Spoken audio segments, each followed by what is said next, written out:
prosecuted by the UN. Seriously, the affirmative plan needs the approval of these countries they've historically denied. Let's turn to salting point 2, that the drones are shot down. Now, there's a couple of problems here. U.S. drones, while they claim to be advanced technology, are actually shot down very often. We're going to look at 3 incidents. One is that of Iran.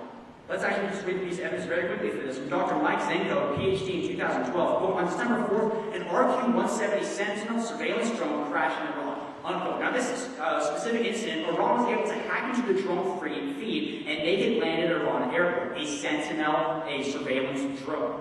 The second example is that of Texas University. Now, some students at Texas University were able to bring down a United States government drone. Popular Science, which is a leading source of science and technology news since 1872, said in June 2012, quote, the U.S. government understandably doesn't want drone technology falling out of the sky and into other people's laps. But being able to hijack a drone and control it, that's even worse. A team of researchers has done it for $1,000. The University of Texas Austin team successfully nabbed the drone on a dare from the Department of Homeland Security. They managed to do it through spoofing, a technique where a signal from hackers pretends to be the same one as essentially the drone's GPS, unquote. So essentially the Department of Homeland Security dared these researchers to do it for $100, and guess what? They did it. If the Texas University students can do it, you can bet that any country willing to shut down the Straits of Malacca can do it under the affirmative plan. The third example is that of rebels in Turkey. David Senidata, former second lieutenant of the Italian Air Force, said in 2012, quote, pictures of the wreckage of the U.S. Air Force MQ-19 Predator drone was shot down in Turkey were released by the Kurdish Firearm News Agency on September 19. The spy robot was shot down by the Kurd rebels on September 18. According to Turkish and Greek media outlets, the drone was part of a force of 4 U.S. Air Force Predator UAV. 3 examples of people being able to crash and hijack the drones. And guess what? The affirmative plan does drones. They rely on a technology that has empirically been proven to fail, and their plan violates sovereignty, and the harm still exists. Vote for the negative ballot. Thank you. And I'm sure the affirmative team has questions, so they can help me with that.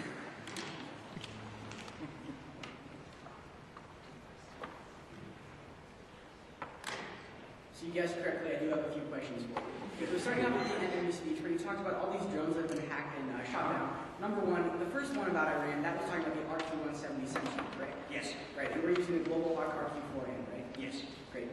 And your second point was about the University of Austin, or Texas at Austin. Some researchers were able to take down a drone for $1,000. 2 questions on this. First of all, what type of drone was it? Let me take a look at the evidence. While I'm looking for the evidence, I'll explain it a little bit. Essentially, the Department of Homeland Security gave them their best drone to try and hack it, and they did it for $1,000. This was it didn't say exactly which drone it specified, but the article went on to say that drones can be hijacked. So where does it say the best drone? The situation that went on, the Department of Homeland Security dared these researchers to try and crack the drone. And the Department of Homeland Security was trying to prove themselves right, so I'm sure they would have put it as hard of a task as possible for researchers to do so. All right, so your evidence for this was from Popular Science, is that yes. right? Okay, what's Popular Science? It's a source of science and technology, and has actually existed since 1872. All right, so let's move on and talk about one of your first points, which is about unlawful. Basically, talk about how we need 3 countries to agree. Yeah. Yeah. So first of all, actually, I had a question about something else about those countries. Okay. So we're talking about the current protection, actually. We're talking about the naval and air patrols. So these are the naval and air patrols that are actually carried out by Malaysia and Indonesia, right? I believe so. Let me actually take a look at these evidence. It doesn't mention specific countries, but it obviously got the approval of these new countries, because or else they would be violating international law. Okay, so you mentioned first of all sea patrols. So sea patrols are basically a big part of the current surveillance by Malaysia and Indonesia, right? I'm not sure if it's done specifically by Malaysia, Indonesia, and Singapore, but it is done regardless, and it secures the situation. There was no hijacking incident in the last 4 or 5 years. Okay, so is it the contention of the negative team that if there's no if there hasn't been, or actually if there hasn't been a threat, or I mean if there hasn't been an instance of an attack, does that mean there is no threat? Well, my argument is that there hasn't been an instance in the last 4 years. There were instances, and so we responded by improving our security, and it works now. So. All right, we'll be getting there. But moving on to Iran, we've got a couple of responses, basically responding to Iran, saying that they export a lot of oil, they don't want to see the Strait closed down. That was one of my arguments. Is Iran a rational actor? That's a tough question. There are a couple different ways to answer it. Iran is rational enough that they don't want to cripple the main thing that keeps their economy running. You may argue that they want a nuclear weapon, but they obviously need a good economy to get the nuclear weapon. So Iran is rational enough that they're not going to cripple their own economy. that's all the questions I have. Thanks so much. All right.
The disadvantages that would result as a result of the affirmative plan will be much worse than the supposed harms in the status quo. That's what I'm going to be focusing on in my speech, reaffirming for you that the disadvantages certainly would come about and the impacts that would result from those would be disastrous. So let's go into the disadvantage one about tensions with China increasing. Now before I go into the specific responses, let me just set the stage for this for you again. Basically what the scenario here is that China has staked all of their influence in the Strait of Malacca. What the Affirmatives plan does is the United States is going to go to the Strait of Malacca and increase their influence and their involvement.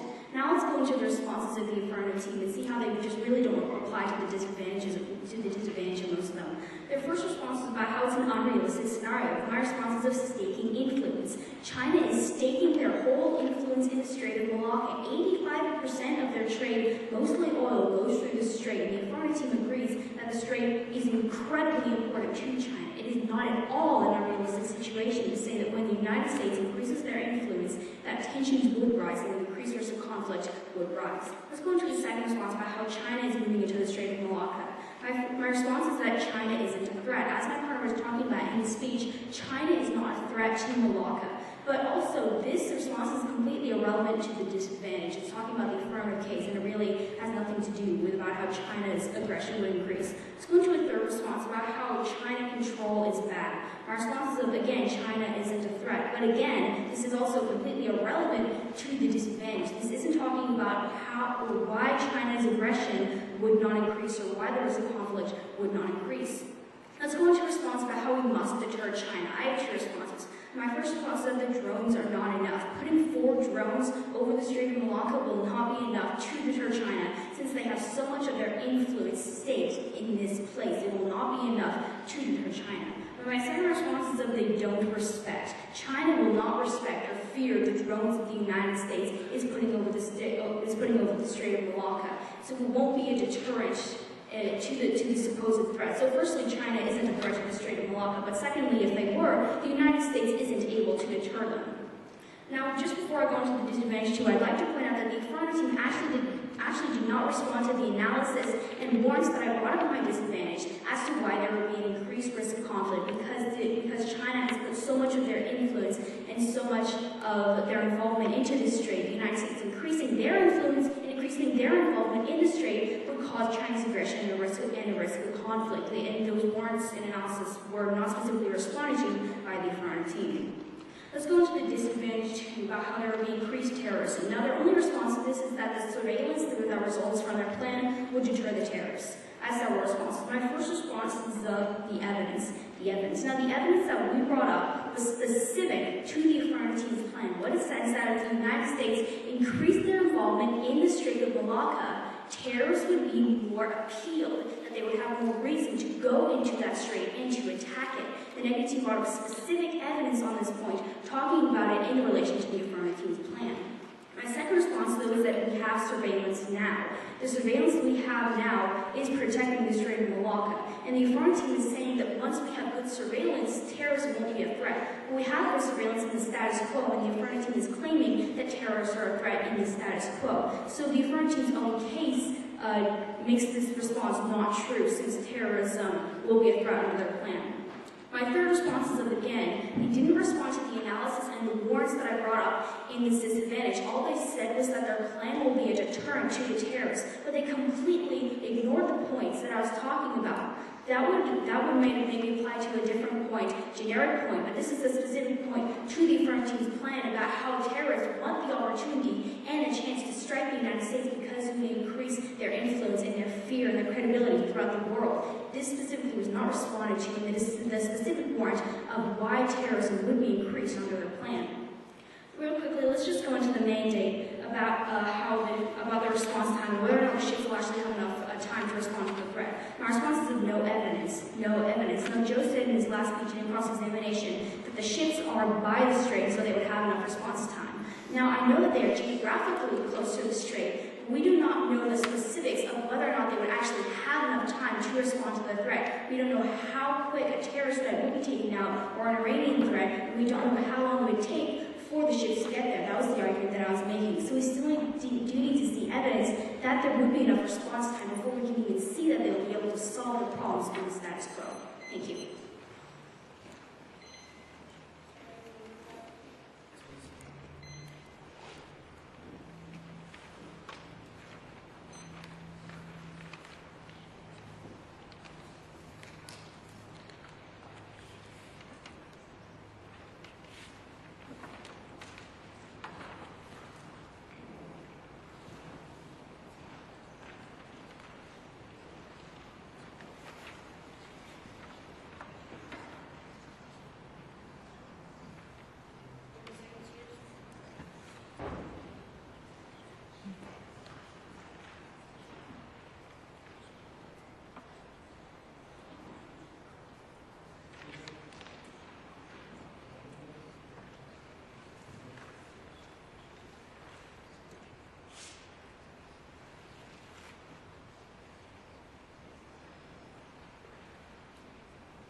important this strait is to China.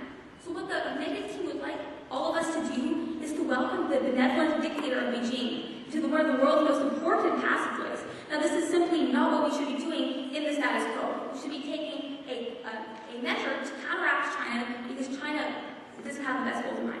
The CJ said in response, China is looking to control. China is looking to control the strait. Now, my partner in his last speech did talk about what would happen if a state or non-state actor had control over the strait.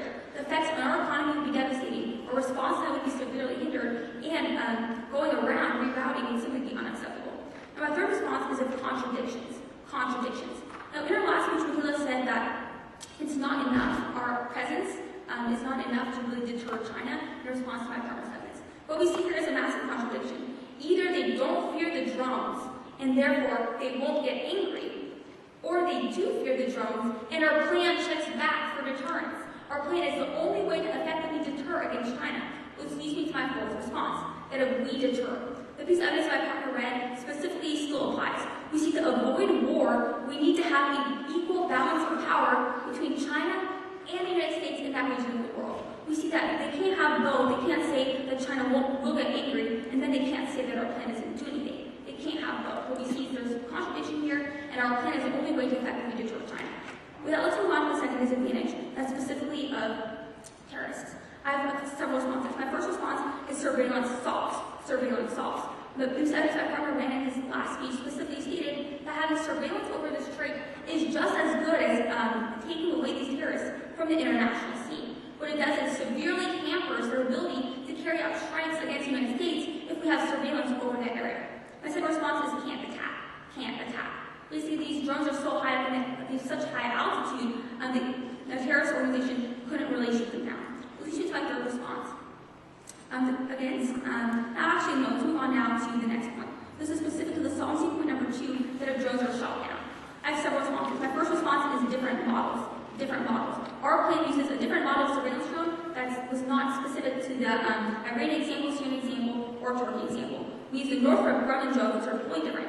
The second response is terrorists have no capabilities. Terrorists have no capabilities to shoot these down because of the high altitudes in which they are patrolling. My third and final response is even if they did hack a U.S. drone, what would they see? This is not a weaponized drone, so they would see pretty pictures of basically the Strait of Malacca, and they couldn't really do anything with that. So with that in mind, let's move on out of the harm. Basically, we talked about harm reduction. I have two responses. My first response is sea patrols fail. Sea patrols fundamentally fail. Now, the reason for this is tip-offs. The Asia-Pacific Defense Forum said on October 1st, 2012, furthermore, many of the legal groups operating in the Strait of Malacca and South China Sea are organized. They frequently receive tip-offs from corrupted people in the shipping industry about when sea patrols are coming and adjust their operations accordingly, Von Hoffman said, unquote. Here we see is the current surveillance we have over the Strait of Malacca fundamentally fails because of tip-offs. The second response is trust issues. What we see in the current system is the countries of Malaysia and Singapore, as well as Indonesia, have trust issues, so they can't really collaborate on the program of surveillance well.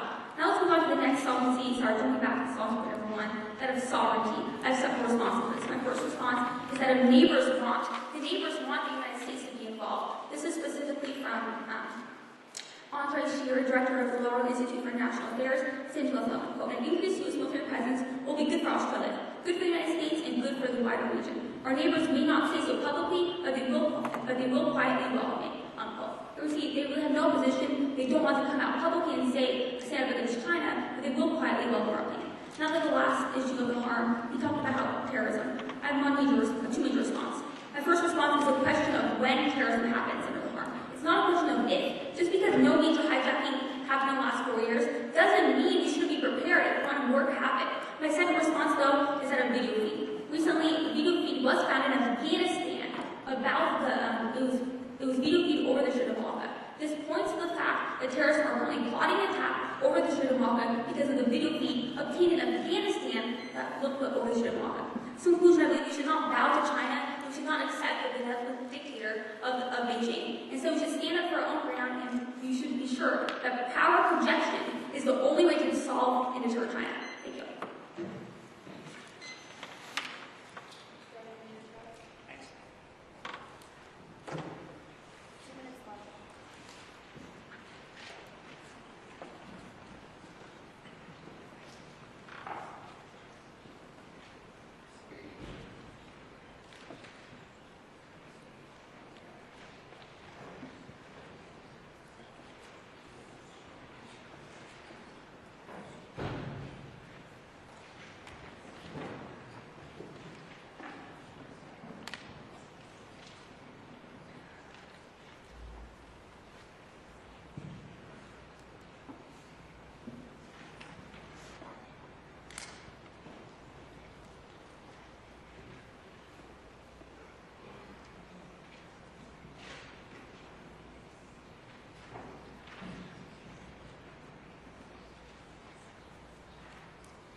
it's counterproductive. In this final negative speech, we're going to be boiling down the ground to really two main voting issues, two reasons why the negative ballot is justified.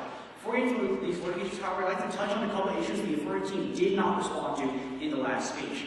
First of all was the issue of whether China is a threat to the Strait of Malacca. They didn't respond to this, and thus in debate sounds acceptance. If there's sounds on the issue, they accept its legitimacy. Secondly, the issue of Iran, whether Iran is a threat to the Strait, they also dropped this as well. So the affirmative has conceded two parts of their harm to the negative team of that China won't shut down the Strait and that Iran won't shut down the Strait. Thus now turns to the issue of terrorists. The affirmative team said, first of all, when, not if. Our response is no warrants. No warrants. All the affirmative team did was repeat a quote from their 1AC. They did not contest the warrants that we specifically brought up, that their efforts are focused elsewhere, that it's 2009, and that they haven't hijacked successfully in 4 years. We're currently protected against the issue of terrorists. The affirmative team can talk all they want about how the protection fails, but it clearly works because there haven't been successful hijacks in 4 years.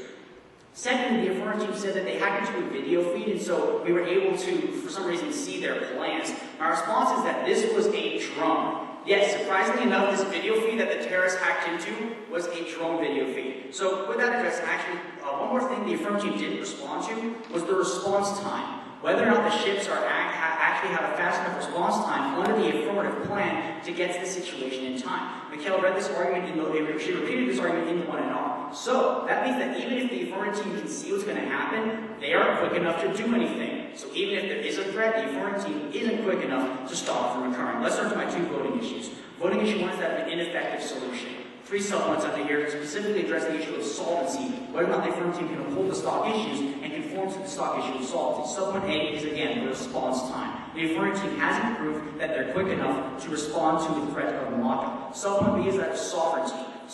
Now, the only thing the affirmative team said in response was they read a piece of evidence about how even though the states aren't going to publicly declare it, they will privately accept it. 2 responses. First, history denies. Whenever the United States is trying to increase involvement in the Malacca Strait, these countries have denied. Secondly, specific evidence. My evidence specifically mentioned the 3 countries, Malaysia, Indonesia, and Singapore. The affirmative evidence was very generic. At the end of the round, the negative evidence is actually much more specific to the situation and actually has history on its side. History proves that the affirmative plan won't be accepted, and so that's actually really negates the whole affirmative plan. If they can't actually put the drones there, then the affirmative team does nothing under the affirmative ballot. Subpoint C is the drones hacked. Now, they had a couple of responses to this in the 1AR. First of all, different models. My response is no counter evidence. The only evidence about drones being hacked is on the negative side. 3 examples: Iran, Texas University students, and the Turkish rebels. Clearly, there's a threat of drones being hacked. The affirmative team has no evidence that the global hawk is good enough. And additionally, many of the examples I brought up were actually surveillance drones.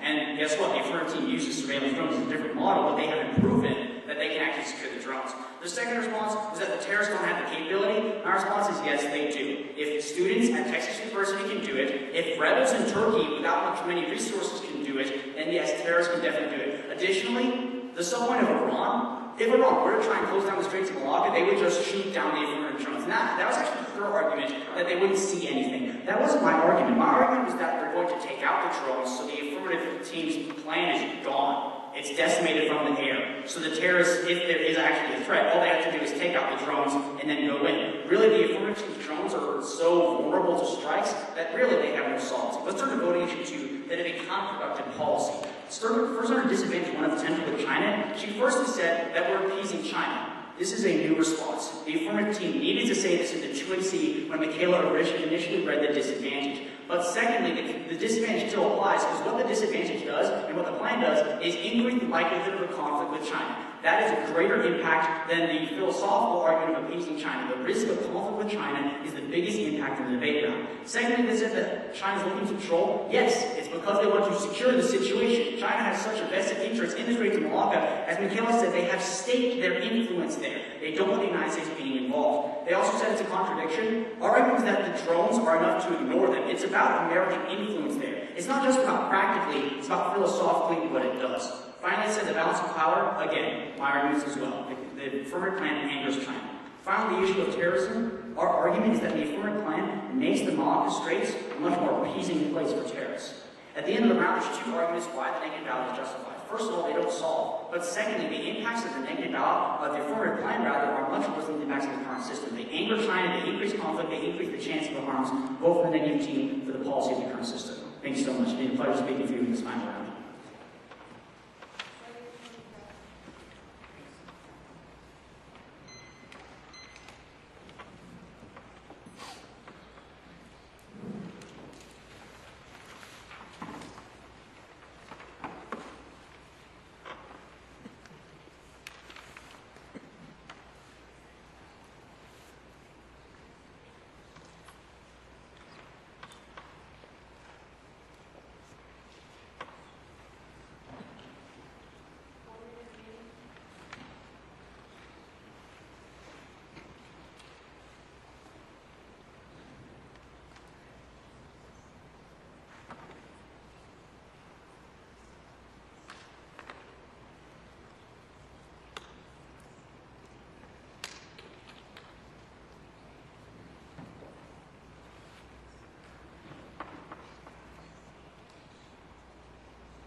I believe that 4 words sum up our plan best.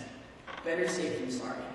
That's really, in the end, why we'd ask you to vote for our plan to provide security and surveillance over Malaga. The negative team dropped a very crucial argument in their last speech. They conceded the fact that the current surveillance is totally inadequate. It's based upon sea patrols, which by no means solve the problem. There's current sea patrols by Indonesia and Malaysia. First of all, the U.S. is not party to any of the information gained. Secondly, these sea patrols don't solve in the first place. In the end, the current system provides you with no surveillance, and the negative team has agreed to this point. The choice in this round is either to vote for security or to vote for a complete lack of security.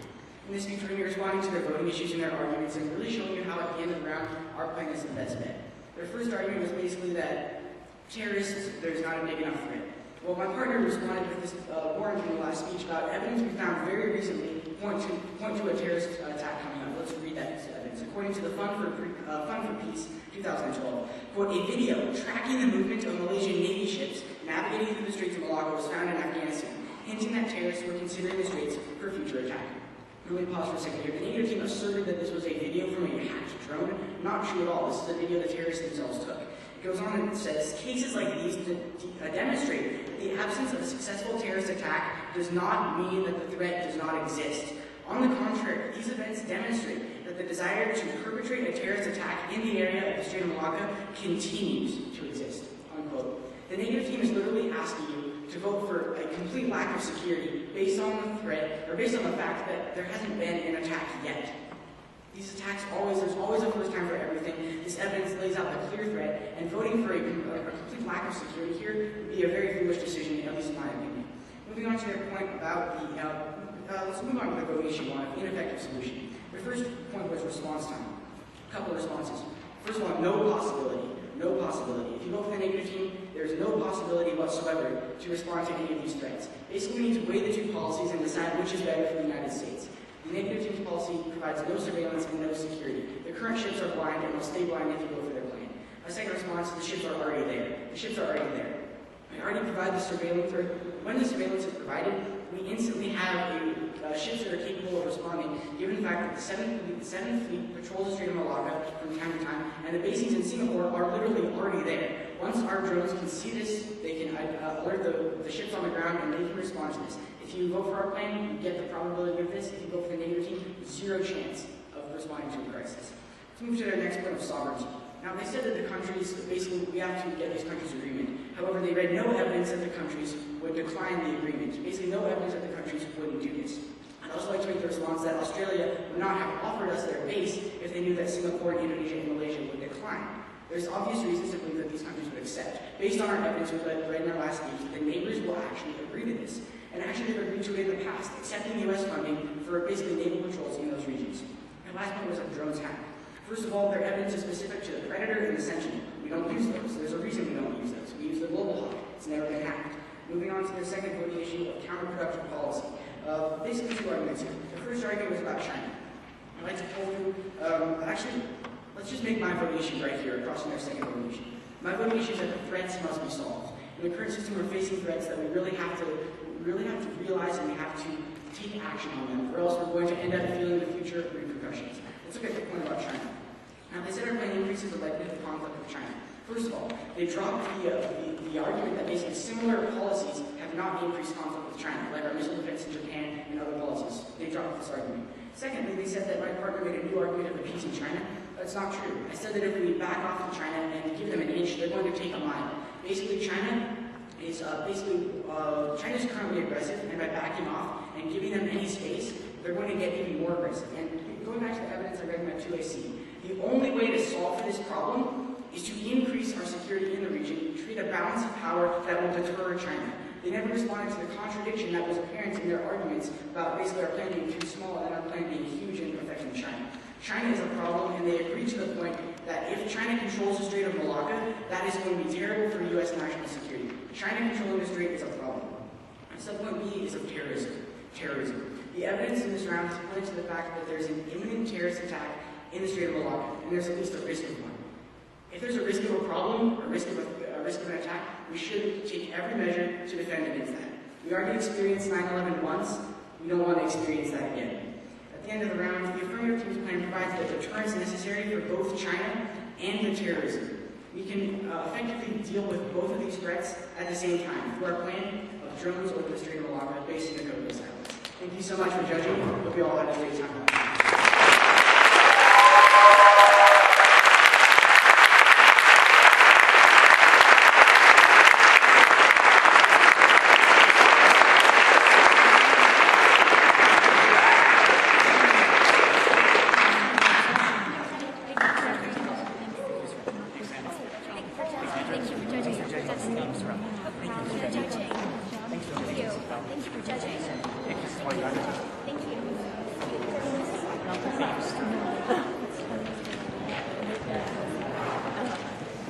I'd like to see a couple pieces of evidence from both teams on the disadvantage of attention to